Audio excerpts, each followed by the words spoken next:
perkara-perkara awal yang dibuat oleh, atau pembaharuan yang dibuat oleh Sayyidina Umar radhiyallahu anhu. Ada banyak senarai dia. Antaranya Umar radhiyallahu anhu, Umar Al-Khattab adalah antara orang yang mula-mula mencipta rekod-rekod, contohnya rekod-rekod untuk ketenteraan dan sebagainya.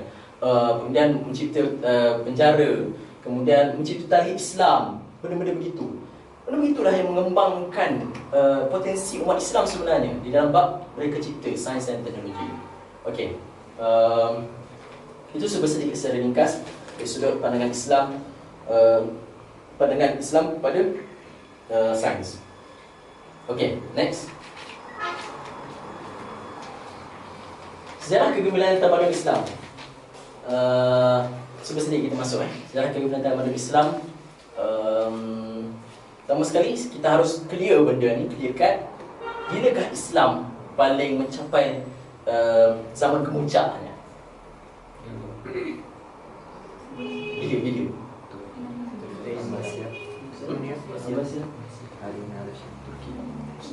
Salah. Zaman kegemilangan Islam paling tinggi adalah pada zaman Rasulullah SAW lah.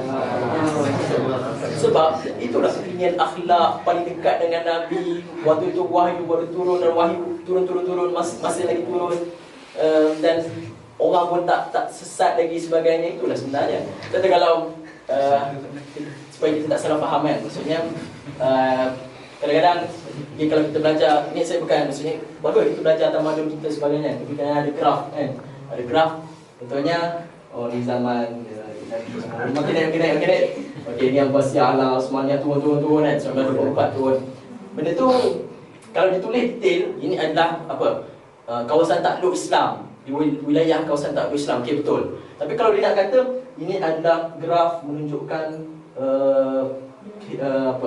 ketinggian Islam, kehebatan Islam pada kemuncaknya. Salah, sebab bukannya pada zaman Rasulullah lah paling tinggi ketinggian Islam tu. Tapi okey, tapi dari sudut ilmunya, dari sudut maksud saya ilmu dunia, sains dan teknologi, inovasi yang kita tengah cakap sekarang ni, antaranya ialah Abbasiyah. Bukan maksudnya nak kata sama Nabi, tidak. Kalau Allah nak bagi Nabi wahyu waktu tu boleh, maksudnya Nabi boleh menjawab segala persoalan sains dan teknologi dengan panduan Allah SWT. Tapi waktu tu tengah nak mengembangkan Islam. Tapi jadi maksudnya zaman Abbasiyah ni adalah antara zaman yang berkembangnya sains dan teknologi. Antara pencetusnya ialah institusi Baitul Hikmah ataupun dalam Inggerisnya House of Wisdom. Dalam Melayu ni rumah hikmah. Diasaskan oleh Khalifah Harun al-Rashid. Baitul Hikmah ni, sebelum tu kita nak cerita pasal Baghdad.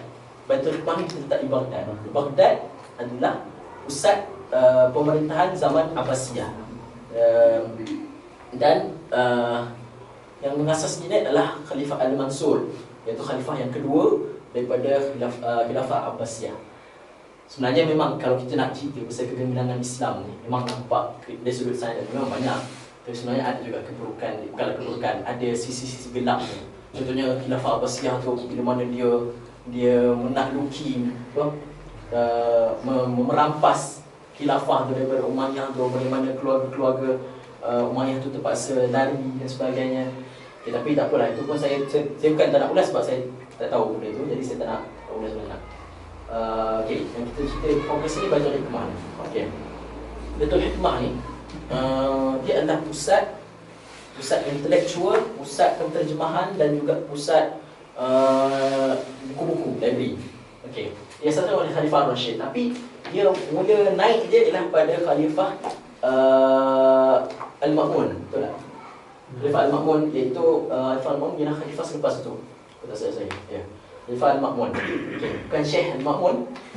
Khalifah Al-Ma'mun. Dia mula mengembangkan Baitul Hikmah ni. Dan yang menarik sekali sebenarnya, dalam mana-mana tamadun, macam mana boleh berkembangnya. Okey, macam ni lah pemerintah tu. Bila mana dia nak kembangkan sesuatu yang dia inginkan, dia akan melaburkan banyak duit. Jadi kalau kita nak bandingkan negara-negara ni, hatta sekarang pun, kalau mana negara tu maju dengan sebab benda tu, maksudnya negara tu sebenarnya secara tak langsung dia melaburkan banyak duit dalam benda sektor tu. Okey, contohnya pada ketika ini Baitul Hikmah ni, maka tu ilmu ni, Masya Allah, orang berebut bab ilmu ni Ada sekali itu kerajaan Abbasiyah berperang dengan Byzantine. Byzantine ni kerajaan Rom Timur. Dan bila dia punya perjanjian damai dia tu diikat dengan kerajaan Byzantine memberi satu karya agung oleh Ptolemy. Ptolemy ni Greek punya scholar, ilmuwan. Karya dia Al-Magis nama dia, bukan magic. Tapi Al-Magis ni cerita pasal kitaran-kitaran planet dan sebagainya. Jadi itu dia punya jadi ikatan untuk perjanjian damai. Ataupun gila ilmu punya kan dia kata. Dan juga buku-buku, karya-karya menjadi harta rampasan instead of pedang-pedang dan harta-harta. Dan Khalifah Al-Ma'mun ni dia sendiri akan, boleh kata, selalu akan pergi ke Baitul Hikmah dan dia akan berjumpa dengan ilmuwan-ilmuwan di sana. Dia akan participate, dia akan terlibat dengan perdebatan-perdebatan akademik kat dalam tu. Dan nak kata orang yang sekolah-sekolah atau ilmuwan-ilmuwan waktu ni dia hidup dalam keadaan yang senang dan dia mempunyai status yang tinggi dalam masyarakat. Jadi sebab itu, sebab apa? Sebab kerajaan melaburkan duit yang banyak kepada bidang ilmu ni. Jadi tak perlu nak risau kau belajar-belajar miskin ke tak ada. InsyaAllah. Okey. Kemudian Baitul Hikmah ni juga bisa cakap tadi ada beberapa fungsi tadi. Kemudian tapi itulah kemerosotannya yang sedihnya ialah pada lebih kurang abad ke-12, lebih kurang maksudnya 1100 something kata saya, ketika mana kerajaan Mongol atau yang dipimpin oleh Hulagu Khan memasuki dan menjajah dan merosakkan Baghdad ni, dan seterusnya buku-buku tu banyak yang hilang dan Baitul Hikmah sudah dirobohkan seterusnya. Itu hilangnya karya-karya agung. Dan antara tokoh-tokoh yang orang kata lahir daripada Baitul Hikmah ni antaranya Ibnu Al-Haytham, kemudian Al-Jazari, Al-Khawarizmi. Siapa mereka ni, apa semua mereka ni saya beritahu kemudian. Okay, next.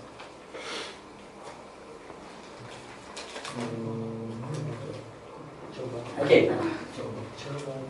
Ini Cordoba. Cordoba adalah salah satu tempat ketika zaman Andalusia, menjadi tempat pusat pemerintahan juga kerajaan Andalusia. Kalau nak ikutkan banding, Cordoba ni punya majunya ketika itu, kalau kita nak jalan 10 batu pun kat dalam bandar-bandar Cordoba tu malam-malam tak ada masalah. Ada merokek. Tadi kan. Malam-malam tak ada masalah, ada lampu.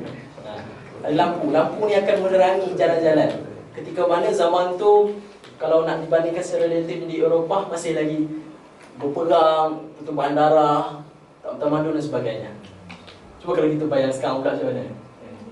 UK ke London ke apa, Skandinavia ke ada lampu. Kat sini malam-malam ada apa? Gaduh kan, tembak-tembak, shooting. Okey. Dan juga pusat berkumpulnya ramai ilmuwan. Ilmuwan bukan ilmuwan Islam saja, ilmuwan Yahudi, ilmuwan Kristian, dan nanti saya akan cerita bagaimana toleransi agama di dalam pemerintahan Cordoba. Dan juga kalau dalam masalah Cordoba, untuk Andalusia sebenarnya, kalau Andalusia hari ini dia Spain je, tapi Andalusia zaman Islam ini termasuk Portugal, semenanjung Iberia tu semua. Dan pusat kumpulan ilmuwan. Dan sebenarnya kalau ikutkan, kalau kita cari dalam sejarah, Golden Age of the Jews, maksudnya Yahudi punya zaman keemasan keilmuan adalah antaranya pada ketika ini. Okey, seterusnya. Okey, apa sumbangan tamadun Islam kepada dunia? Sebelum tu, kalau nak kira banyak lagi sejarah-sejarah perkembangan teknologi dan sains ni, banyak lagi saya akan cerita, especially perubatan, tapi bukan dalam tajuk ni. Okey, contohnya hospital, Maristan dipanggil. Tapi itu tak apa, itu nanti kemudian. Okey, apa sumbangan tamadun Islam kepada dunia? Tapi saya bukan Islam itu sendirilah. Terlalu banyak, maksudnya Islam lahir daripada tempat tanah Arab, Hijaz, semenanjung Hijaz ni. Kemudian dan hari ni kita di semenanjung Malaysia pun boleh dapat Islam. Itu sebenarnya hadiah terbesar perkembangan Islam pada umat manusia. Yang seterusnya adalah sains dan teknologi. Okey, contohnya Ibnu Al-Haytham ni. Ibnu Al-Haytham ni dia okey, sebelum tu tokoh-tokoh ilmuwan zaman kebilangan tamadun ilmu Islam ni kebanyakan mereka adalah yang dipanggil sebagai polymath. Polymath ni apa? Polymath ni ialah seseorang yang menguasai pelbagai bidang secara mendalam. Bukanlah dia tahu GST tu naik sikit okey, kesan dia tak, dia mendalam. Okey. Contohnya kalau yang paling kita kenal contoh Ibn Sina, dari sudut falsafah, metafizik, falsafah, kemudian kimia. Walaupun falsafah itu ada dikritik jugalah oleh Al-Ghazali sebagai contoh, tapi itu bukan kita nak cakap kuasai bidang sains tu, pelbagai bidang tu adalah satu yang menakjubkan. Cuba kita fikir macam mana dia orang boleh, adakah mampu lagi kita lahirkan seorang yang menguasai pelbagai bidang pada hari ini? Pada pandangan saya kan, sebenarnya sebab apa benda yang terjadi, berkemungkinan adalah sistem pendidikan pada waktu itu adalah terbuka. Maksudnya kalau kita pada hari ini kita di kelas-kelaskan, maksudnya sampai PMR umur 15, SPM 17. Maksudnya kalau tiba-tiba nak masuk universiti umur 15 tak boleh lah. Jadi itu dia akan agak menyekat potensi kita. Sebab kita menyeragamkan semua orang mengikut sistem yang sama. Sedangkan pada ketika ini, Ibn Sina contohnya hafal Quran pada umur apa? Atau Imam Syafi'i rahimahullah pun hafal Quran pada umur apa? Kemudian Imam Syafi'i boleh memberi fatwa umur dia muda. Kemudian kalau yang tokoh-tokoh dalam sains teknologi ini, dia orang mengembara dan sebagainya. Yang lebih menarik ialah kebanyakan tokoh-tokoh ni dia orang lahir tempat lain, meninggal tempat lain. Nak menunjukkan dia orang jauh mengembara. Kalau maksudnya kita mengembara meninggal kat Jordan ke, orang akan nampak kita mengembara banyak. Semoga kita dikurniakan kematian yang baik, insyaAllah. Okey, sambung tadi Ibnu Al-Haytham tadi. Ibnu Al-Haytham tadi dia adalah tokoh yang antara kontribusi besar dia dalam bidang, especially yang memberi kesan kepada sehingga hari ini ialah dari sudut optics. Dulu sebelum Ibnu Al-Haytham ini memberi teori dia, manusia, especially maksudnya kesan daripada Yunani punya teori dan sebagainya, manusia menganggap macam mana sebenarnya mata kita melihat. Orang dulu menganggap ialah sebenarnya cahaya keluar dari mata, sebab itu dia nampak. Ataupun ada teori kedua, cahaya daripada objek ni yang masuk mata. Maksudnya setiap objek ni bercahaya. Kapet bercahaya, whiteboard bercahaya, LCD memang bercahaya lah. Okay. Buku bercahaya, jadi dia masuk mata. Sebenarnya teori ni salah. Okay. Of course dah salah lah, sebab dari satu sudut kan. Okay. Pertama sekali, kenapa malam kita tak boleh nampak kan? Kalau mata kita keluarkan cahaya, kenapa malam kita tak boleh nampak? Kedua, kenapa kalau yang teori kedua yang cahaya tu pula masuk mata kita, kenapa maksudnya kenapa cahaya tu macam mana itu saya baca, saya dengar macam mana boleh tak dengar